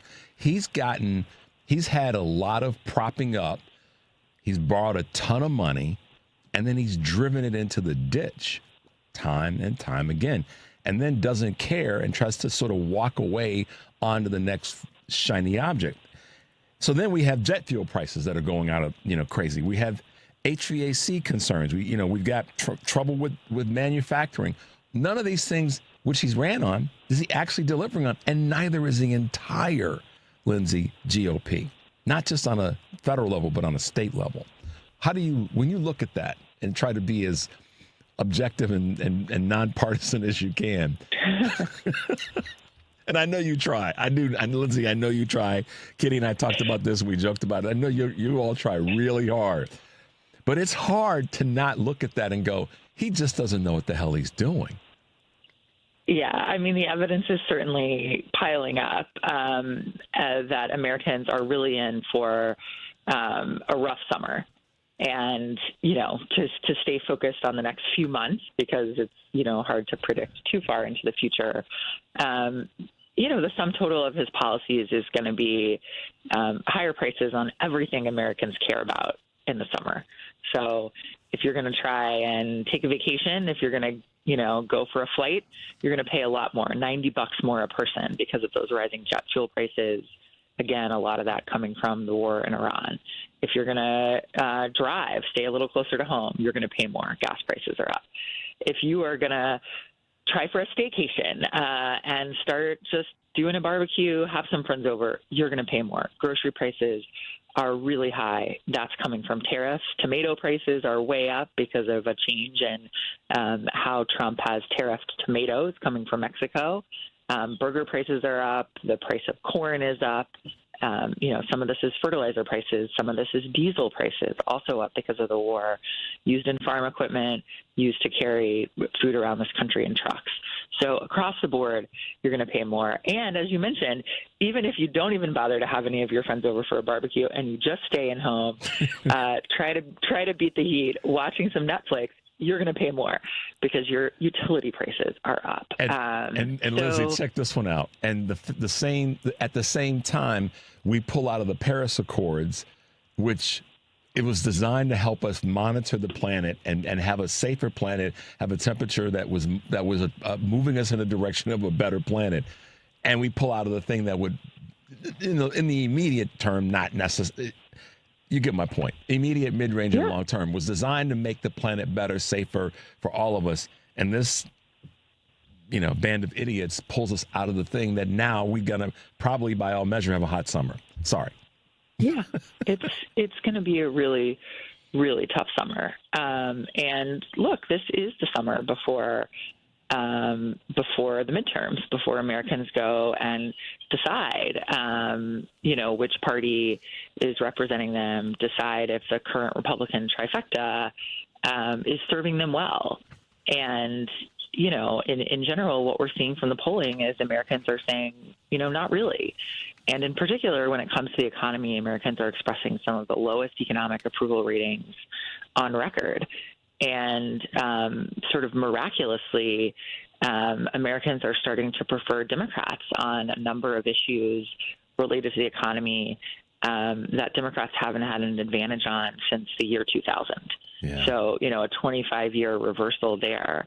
So something is happening, and the economy is certainly a big part of it. But there are no signs of Trump reversing course. The Supreme Court struck down his tariffs. He reinstated them under a different authority.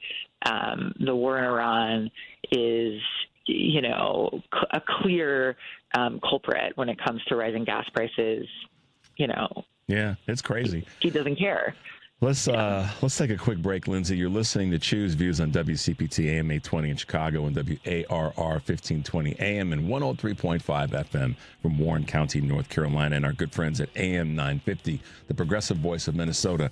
I'm talking with Lindsay Owens, who is the head. She's the big cheese at a wonderful organization known as the Groundwork Collaborative. I'm Richard Chew, and we'll be right back.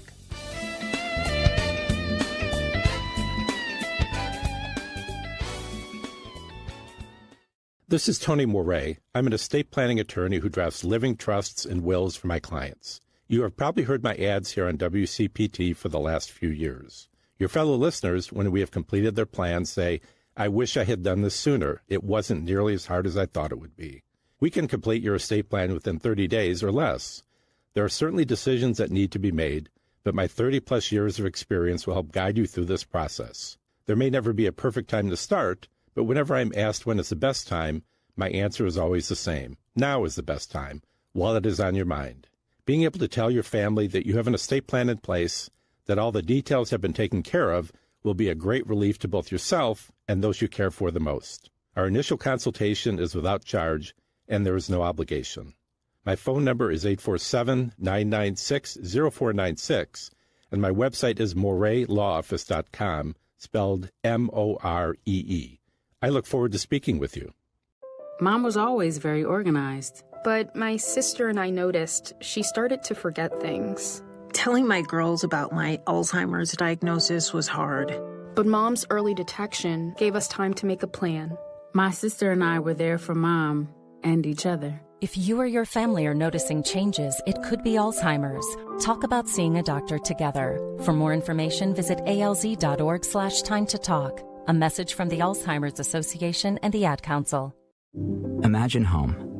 The smell of coffee, the sound of a lawnmower, the sun's warmth on your face. Free to be yourself.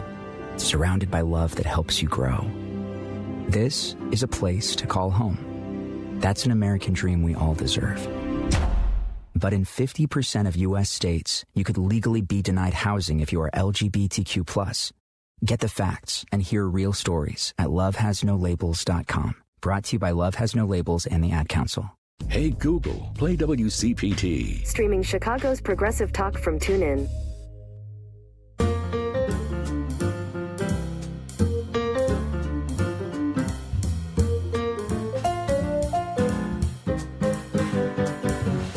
No fake news here. It's Choose Views with Richard Chew. Hey guys, welcome back to the show. I am talking with the executive director of Groundwork Collaborative, Lindsay Owens, also a PhD, but she's written a book, y'all. So we're going to talk a little bit about the new book that's coming out. Lindsay, thanks for hanging out with us for a little bit longer. Tell us about the book. It is called Gouged. And I want our readers to know more about the book and what brought you to the point of writing this new one. Yeah, so I wrote a book called Gouged, The End of a Fair Price and What That Means for Your Wallet.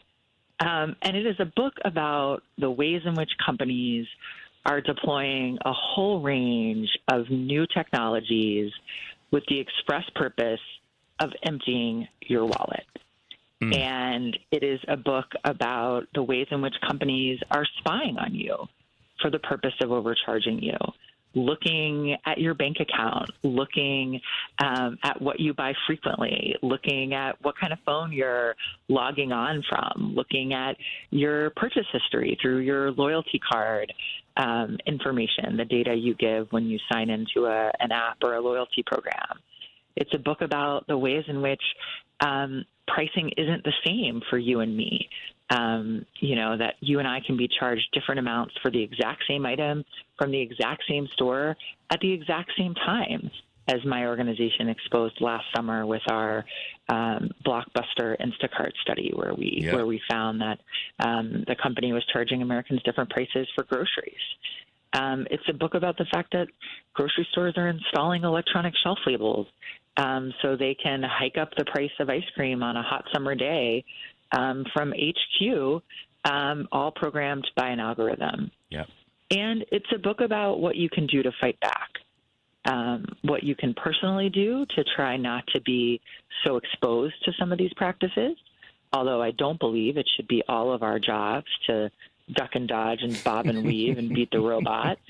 So it's also a book about how to reformulate the basic bargain between shoppers and retailers for commerce in the digital age, what we're owed, the types of fairness in pricing we're owed, the types of transparency and predictability in pricing that we're owed, so that we can do basic things like budget for our household.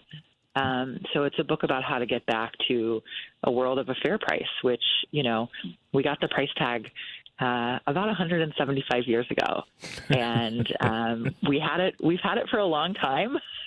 It's been pretty great, and I think it's time to ensure that it's with us for another 175 years. And so it's a book about how to make sure that these, the profiteering of companies and the technologies that they're exploiting are, put to use for us and not just for them.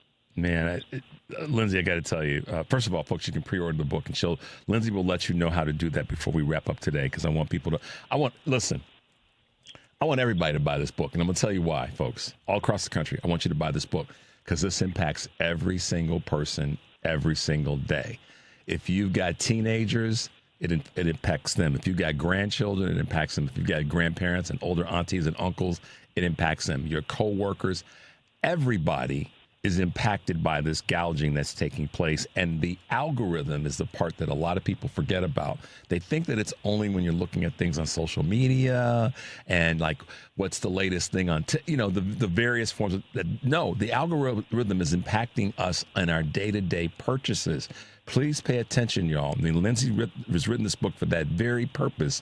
And then how to prepare yourselves. And some of it is actual being a little bit preemptive and understanding, wait a minute, do I need to buy this thing?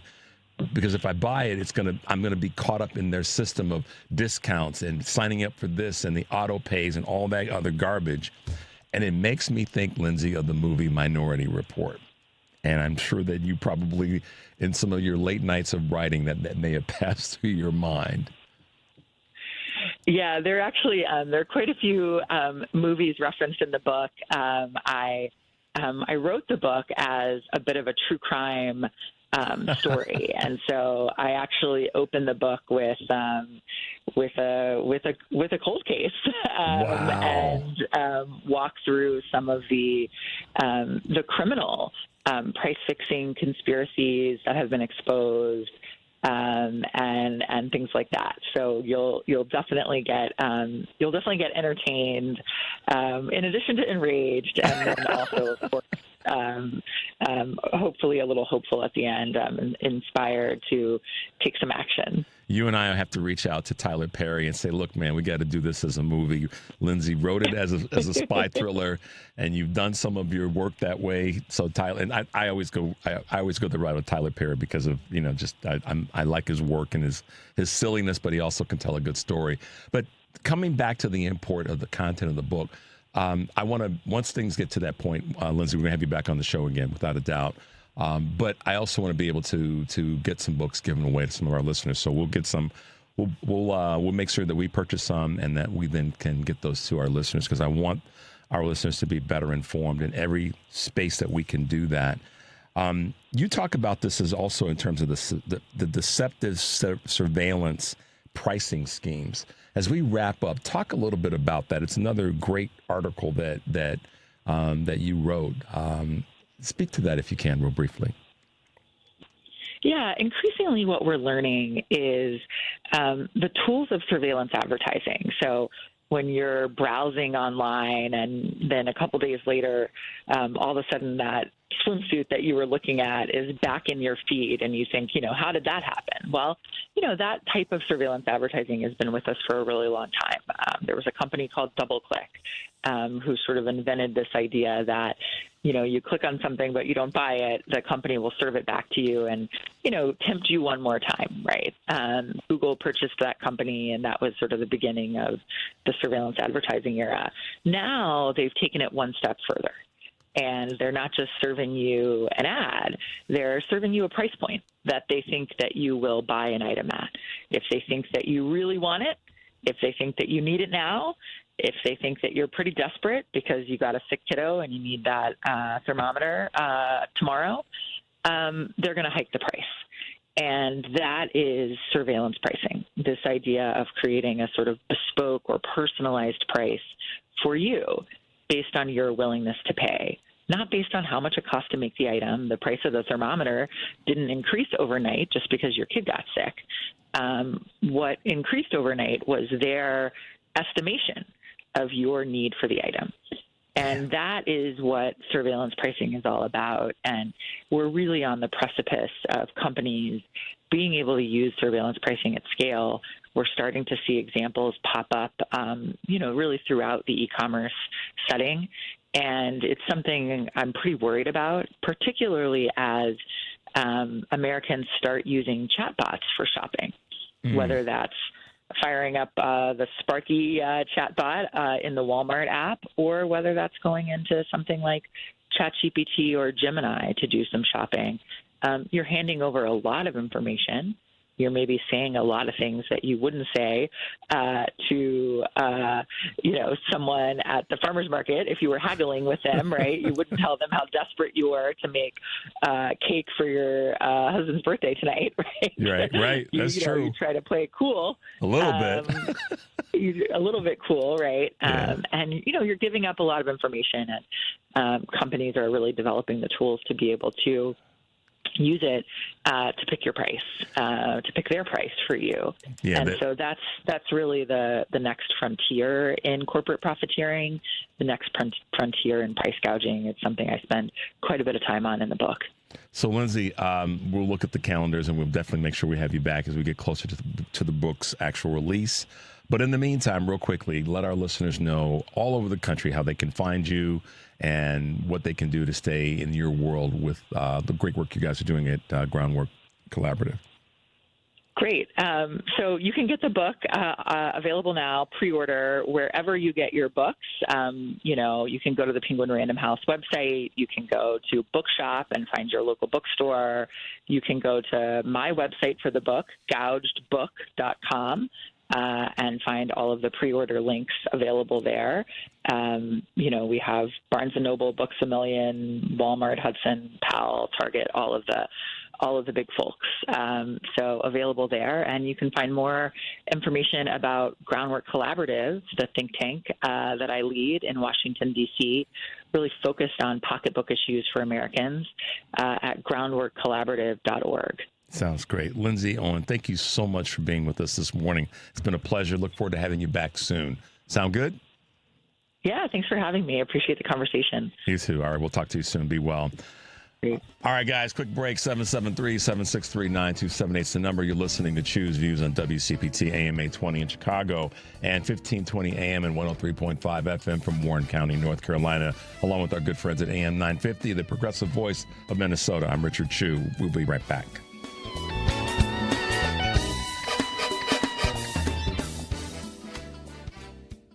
Stephanie Miller here. I am shooting the proverbial poop with guess who? The tummy whisperer. Yep, Renee Barish of Digestive Health Solutions. Renee, there's lots of confusion about food and diet these days. What brings people to you, and how do you help them sort it out? Great question. People come to me with a garden variety of digestive issues, including bloating, constipation, diarrhea, and heartburn. But the fun doesn't stop there. So many people bypass these symptoms and exhibit skin conditions, low energy, and poor sleep. Okay, then what? Well, I provide expert navigation with diet as well as sensitive testing for your digestion and microbiome.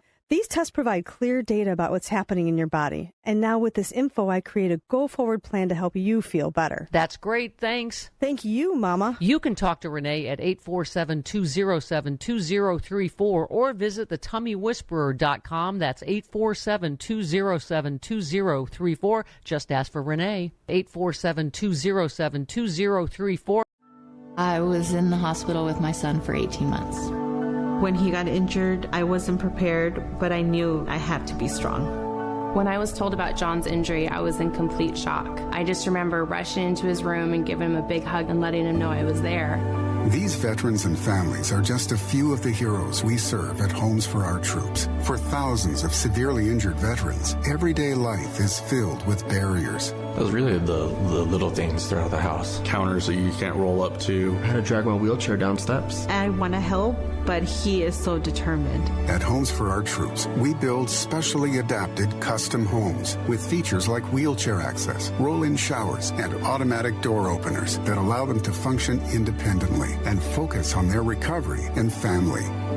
This house is freedom. It's hope. It's a new beginning. This house has given me my family back. To learn more, visit hfotusa.org. Chicago's Progressive Talk WCPT Willow Springs is powered by ComEd. Find rebates and discounts on energy-efficient products at ComEd.com/home savings. From the Weatherology Weather Center, I'm meteorologist Jennifer Wojcicki. We'll see sunny skies here for today with a high into the mid-70s. Winds out of the northeast around 10 to 15 miles per hour, gusting as high as 20. And then for tonight, partly cloudy with a low near 54. By Friday, sunshine, a high of 83 degrees. Saturday, partial sunshine develops, a high of 73. Sunday, sunny, high of 75. That's your latest Chicago weather update. Currently, it's 61. WCPT 820, Chicago's Progressive Talk, where facts matter.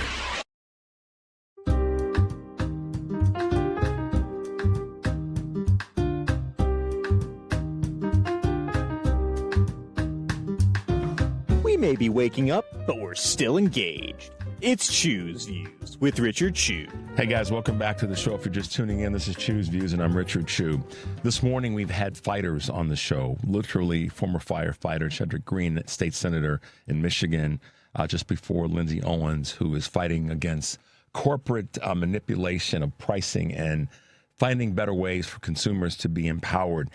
And then, you know, we go from that to the trifecta today, the executive, the president and CEO of Democracy Forward. Skye Perryman has been with us before, and I am so excited to have Skye back on the show. Good morning, ma'am. How are you this morning? Good to see you. I'm doing good.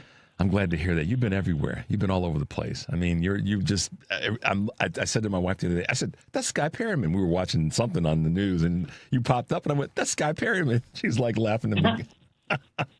But in the service of us out here who need the kind of leadership and representation of our democracy, you have been doing just amazing work, and I want to commend you on that. And I got to start off, Skye, by saying something that a lot of people may not know, but I'm definitely going to give you your flowers. Congratulations to you being selected as Woman Lawyer of the Year by the Women's Bar Association of the District of Columbia. Congratulations to you on that. Oh, that's so kind. Thank you for that shout out. Absolutely. You earned it. I mean, listen, when I say you've been all over, you've been all over. You've been as they say, you've been doing the work. But it's for the people who you recognize need it the most right now. And, I mean, talk to us about some of the things that you've been following, you've been leaning into. I mean, gosh, this whole thing around this slush fund, I'm just like, I've said so many things about it. Some of them snarky, some of them numerical. But at the end of the day, you've leaned into this conversation as well. Talk to us about that. Well, look, we have such an incredible team. And one thing that I appreciate about you always having me on is we want to make sure that everybody tuning in and everybody that's talking to folks in their community know that there are people that are going to be up every day. They're going to stay up through the night. They're going to get up early to push for the people in this time. And that work is coming from the people. It's leadership coming from the outside. And we could not be more honored to get to play this role right now. But look, I mean, it's quite a fight for our democracy. absolutely. And the slush fund, and for those, I think everybody's following it, we've heard from so many people. I mean, people across the ideological spectrum, right? People that don't necessarily agree with each other on everything, that are just so offended by this fund because they see it for what it is, which is rank corruption. And at a time when people cannot put food on the table, quite literally, cannot afford the tank of gas, quite literally, to get to the job where they're not paid a living wage. You have a president that, first of all, sought to cipher $10 billion from the federal government in a fake and baseless litigation against himself. And then when it was clear this court was going to dismiss that case because there was no jurisdiction, he, tried to beat the clock and went, and the Department of Justice issued this settlement, which is not a settlement at all. It's a private agreement with President Trump where they have said they're setting up a $1.9 billion fund to basically give money to people that have harmed people in this country and the United States of America. I mean, J6 insurrectionists, people that have been convicted of federal crimes like blocking access to reproductive health clinics. I mean, that's the people they want to enrich and empower. So we are in court, as you know. I mean, we filed very swiftly a case on behalf of just a huge, broad coalition, a former federal prosecutor that worked on the January 6th cases, a peaceful protester who was arrested and acquitted. They brought charges against him but acquitted. The city of New Haven and the National Abortion Federation, which is a membership organization that represents these reproductive health care providers who, provide health care every day with a lot of violent threats. And President Trump is seeking to enrich and empower those that have been convicted of that violence. And then also our friends at Common Cause, a good government transparency group. This is a big coalition. We're going to make another filing later today, you'll see. And then at the same time, you had last night 35 former federal judges weighed in about how terrible the settlement was, asking the court in Florida to take a second look at it because it's so problematic. And you have the Capitol Police officers, former Capitol Police officers that worked on the January 6th matter that kept people safe have also sued in a separate suit. So, I'm really proud of everybody stepping forward in this time. We're going to stop this fund. It's unlawful. It's harmful. It's rank corruption. And I think we're going to be able to stop it. Well, listen, the two organizations that you mentioned, National Abortion Federation and Common Cause, are both ones that they're doing good for folks in America. I mean, there's no other way of putting it, at least in my observation. And the threats that they get, particularly the National Abortion Federation, that to me is in terms of the weaponization of the federal government, it's been weaponized against this organization like none other. And then this Supreme Court ruling with Dobbs makes it even more of a situation where that organization's been under threat by the federal government. And so I look at this as objectively as I can, and there's clear standing for, this petition. I mean, and obviously you wouldn't have brought it forward if you didn't think that there was.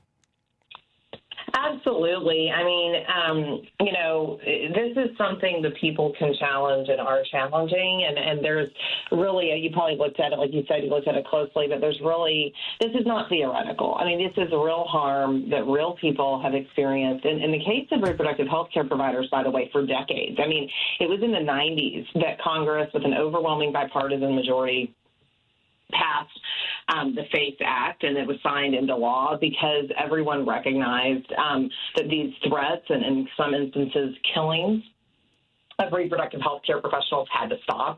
To have the President of the United States and the Department of Justice come out and say, we're going to pay people who are convicted and prosecuted under these acts. I mean, it's really, it's so harmful. So, we're confident in our case. We're very buoyed and excited by the other cases that have been filed. I didn't mention our friends at CREW, which is a good government and ethics organization here in Washington. Washington have filed, a suit as well. So this is the kind of thing that should be mired in litigation, frankly. It's something that should never have been pursued in the first place, but we're going to do our part.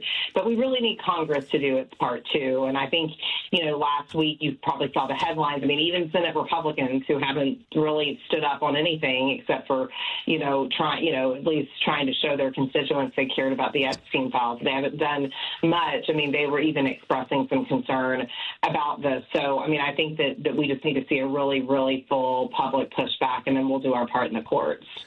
And that's the thing that I think and I always try to further define this guy. The Republicans in Congress, I mean, yes, the Democrats have their responsibilities, no question about that. And this is not, it's going to sound partisan, but it's not meant to be negatively partisan. This is a moment where the Democrats are doing what I believe they can do, given that they don't have the full power of the levers. But the Republicans are standing in the way and not doing anything to check this president. The last 2 days, Skye, I've been giving out Mike Johnson's and John Thune's D.C. phone numbers to say, America, call and let them know, do your job. Your job is not to, bend the knee and be on the lap of Donald Trump right now. It's to take care of America, not him. And that's where I think I'm seeing this shift. At least I hope my what I'm seeing is accurate, where more and more people are saying it's the Republicans that are not doing their job. It's not the Democrats who are not doing their job. And are you? I mean, that's right. And that's a nonpartisan, that's not said, like you said, in a political thing. I mean, the three branches of government have to work as a check and balance. And we're doing our part in the courts, and the courts are doing their part. We wish the Supreme Court more consistently checked this president, but even the Supreme Court has checked this president on some things, right? And then there's hundreds of federal court cases where we are holding the line, and so the courts are kind of doing what they can do. Footnote on the Supreme Court needing to do more, not allowing the administration to overuse its emergency docket, but the courts overall are holding in ways that people did not anticipate, frankly, even given the Supreme Court, that Congress is the other branch. And people get very frustrated. I'm frustrated, too, and I'll be the first one to say when, if there's a political party that needs to be doing more. And I think there have been times where we felt that way about the Democrats in Congress. But here you have the Democrats pushing back, and there's not even a handful of Republicans that will stand up and say, we're going to put our country over our party. This is not aligned with our values, and we're going to protect the people. I hope that this slush fund is a moment where that shifts. I hope the impending nature of the midterm elections, will get someone over there in the Republican Party thinking about the people that they actually represent and that they need to deliver for. But so far, we haven't seen that. And I say that, as do you, in a very non-political way. That is just sort of what the bidding is right now, and would be happy to give credit where credit's due if the Republicans would engage in any type of leadership to check this executive branch, but we just haven't seen it. Yeah, I'm sports. I use a lot of sports analogies because I think they're so simple to understand. Basketball right now, we've got the NBA playoffs.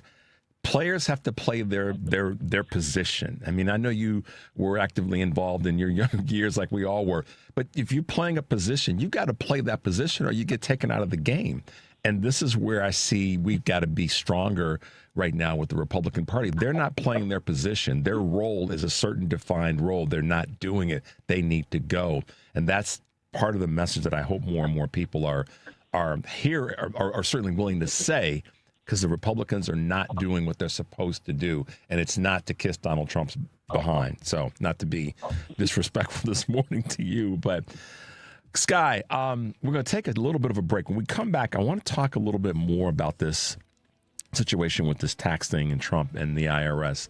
773-763-9278 is the number.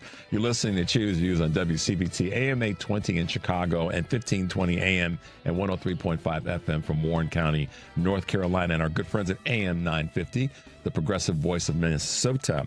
I'm Richard Chu, and we're talking with Skye Perryman, President and CEO of Democracy Forward. We'll be right back.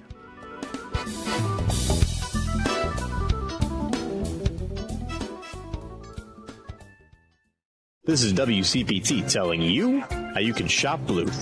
With the summer finally being here and everyone going on those vacations, let's look at some hotels that support the Democrat Party. Hyatt Hotels. Now, Hyatt Hotels is owned by the Pritzker family. Why does that Pritzker name sound so familiar? Oh, that's right, Governor J.B. Pritzker, governor of Illinois. Safe to say that Hyatt Hotels supports the Democratic Party. Choice Hotels. Now, Choice Hotels donated $1.3 million to Democrats in 2024. And if you're wondering, Choice Hotels owns Quality Inn, Sleep Inn, Okono Lodge, and Roadway Inn. Wyndham Hotels. Now, Wyndham Hotels owns Super 8, Days Inn, Aquanita, Ramada, and more. Marriott. Marriott donated $228,000 to Democrats in 2024, and Hilton Hotels donated $241,000 to Democrats in 2024. This has been WCPT telling you how you can shop blue. Hi, I'm Tim Meadows. You've heard the phrase out with the old and in with the new, right? Did you ever think that they could apply to cancer research and start with you? Well, buckle up, because Stand Up to Cancer's vehicle donation program makes it easy to turn your old vehicle into new life-saving cancer research. Now, getting rid of that unwanted vehicle can help save lives at the same time. More than 2 million Americans hear the words, "You have cancer," each year.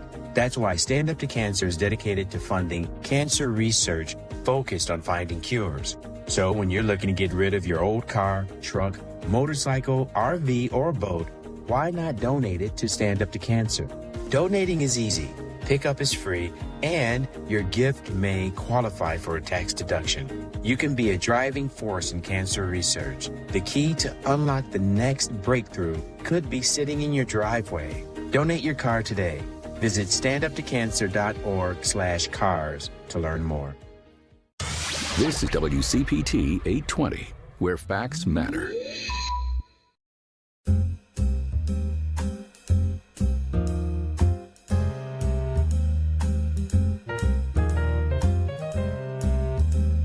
You're listening to Choose Views with Richard Chew. Take it away, Richard. Welcome back, guys. This is Choose Views, and I'm Richard Chew. We're talking with the president and CEO of Democracy Forward, Skye Perryman. Skye, IRS, Trump, you can't come after me anymore forever and ever. Talk to us about the insanity of that, and is it really something that legitimately will stand up? And I know right now there's nothing that really seemingly will be done, but once the Democrats take back the House of Representatives and potentially the Senate, what could happen at that point legally? Yeah. So again, I mean, this is right corruption. It's the president trying to, have rules that only apply to himself and his family and not the rest of the American public. I'll just say this is also an administration that's tried to, unsuccessfully, but has tried to target many people based on their tax filings or their home mortgage filings. I mean, I just think we all need to appreciate the rich layers of irony and corruption here, just to be candid. But look, I mean, I think that we haven't heard the last of this. There are definitely, I can just assure you, the lawyers are looking at all legal options available because this is such a problem. And then yesterday, of course, you had 35 federal judges weigh in Florida in the case before that Trump had tried to close through a voluntary dismissal, saying, we're really urging the court to exercise its authority over this. Under Rule 60 of our Federal Rules of Civil Procedure, there is a provision for what's called fraud on the court, and pretty powerful filing from these judges yesterday. So I think for those that are sitting at home, like most of us, beating our heads up against the wall saying, when will this stop? Again, this is our assurance. The lawyers will do everything they can to try to stop it. Now, what will really stop it is the people making themselves clear that this is unacceptable. Every single American should be writing their elected representatives. If those elected representatives have the R behind their name, those are the great people to write. You know what I'm saying? Like, everybody should be writing their representatives to say, why are you standing by while the president does this? Use your power, right? We need to be able to remember this, and people should be held to account. Are you aiding and abetting an administration that is engaged in this course of corrupt conduct, right? Or are you trying to stand with the American people? And I think it's time to draw that line.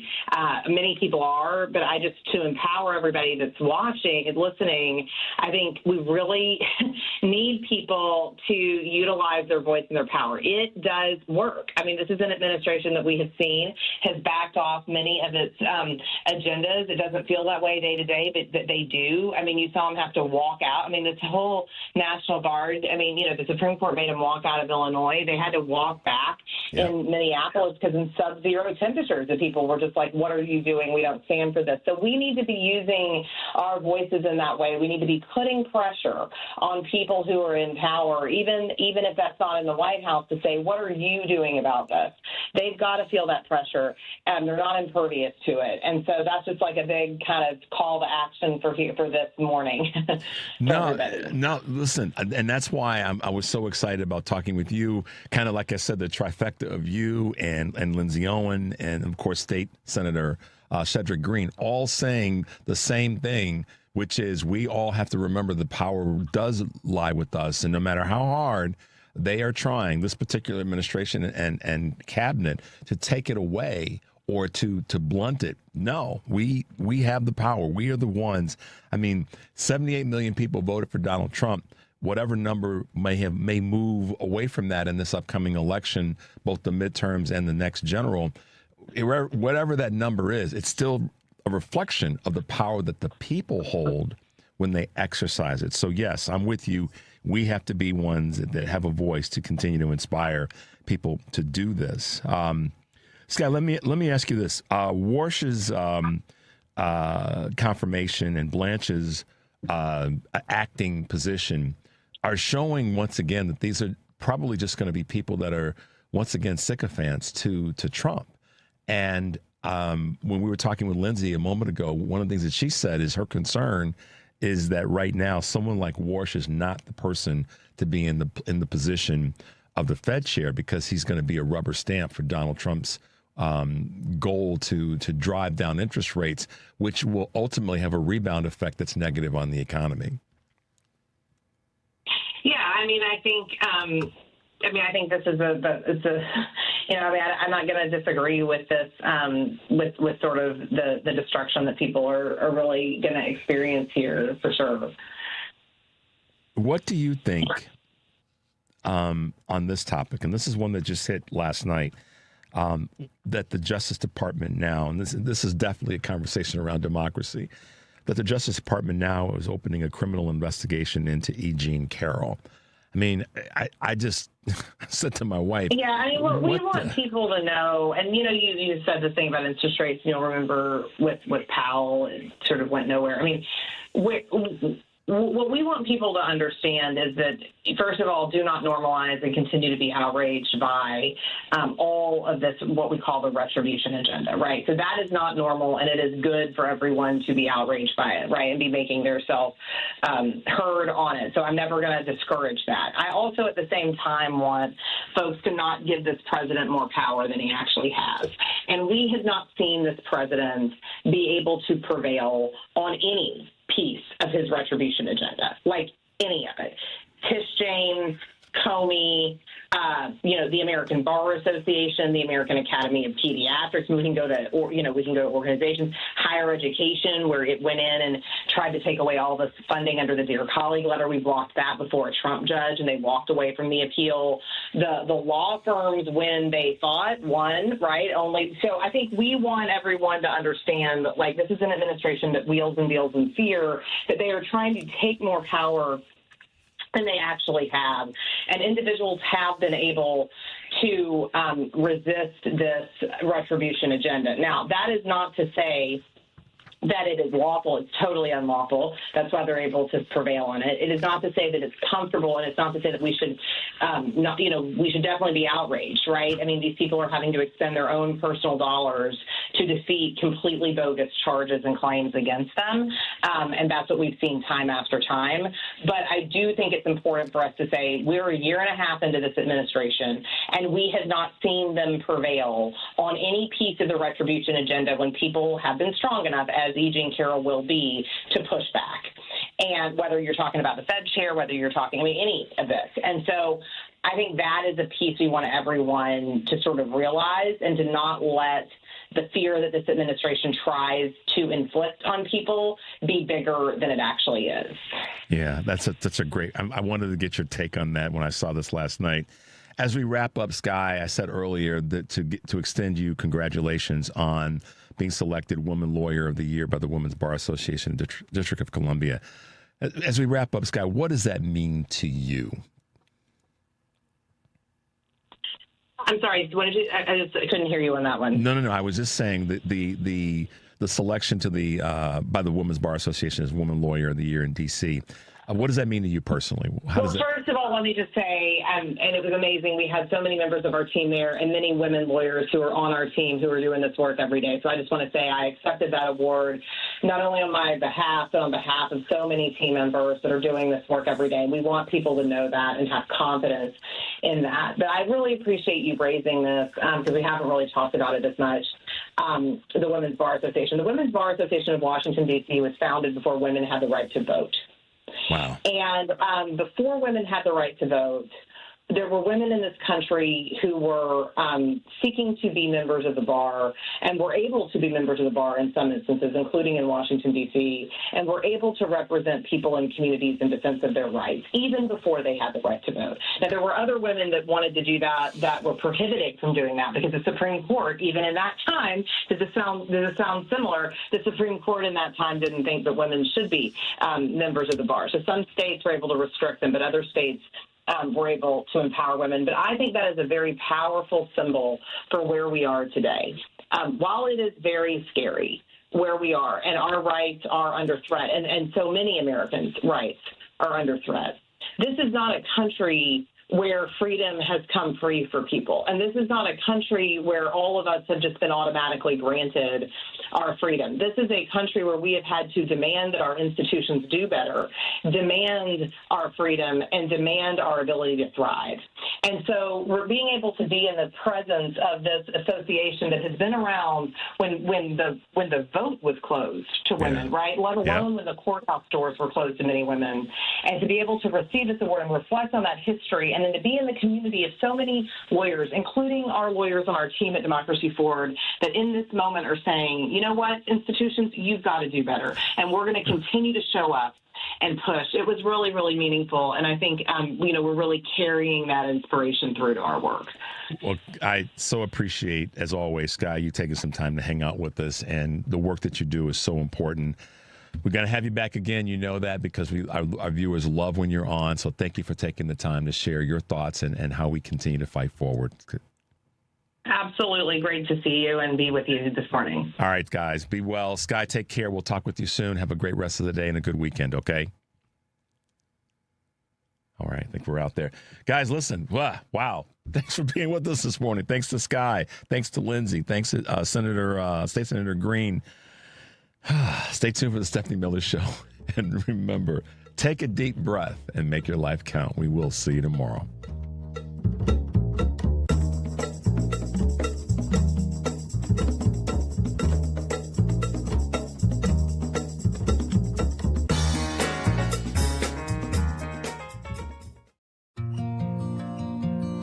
Hey, this is George Lopez, and I want to take a moment to talk about cancer because it is no joke. Hey, every 16 seconds, an American receives a cancer diagnosis, and every minute of every day, another person loses their life to cancer because far too often, cancer goes undetected until it's too late. That's why Stand Up to Cancer has set a bold goal to make early stage detection an essential part of standard of care for all cancers. So often, if cancer is detected early, the chance of long-term survival is 90%. So if we all support cancer research, more than 2 million lives could be saved in the next decade. It will take all of us standing up together to put this goal within reach. Our success is measured in the months, years, and lifetimes given back to the people with cancer and their families. So join the mission and help save lives today at standuptocancer.org.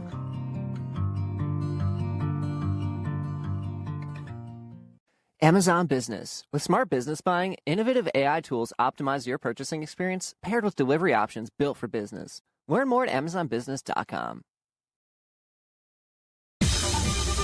This is 820 AM, WCPT Willow Springs, and streaming worldwide at WCPT820.com. We are Chicago's Progressive Talk, where facts matter.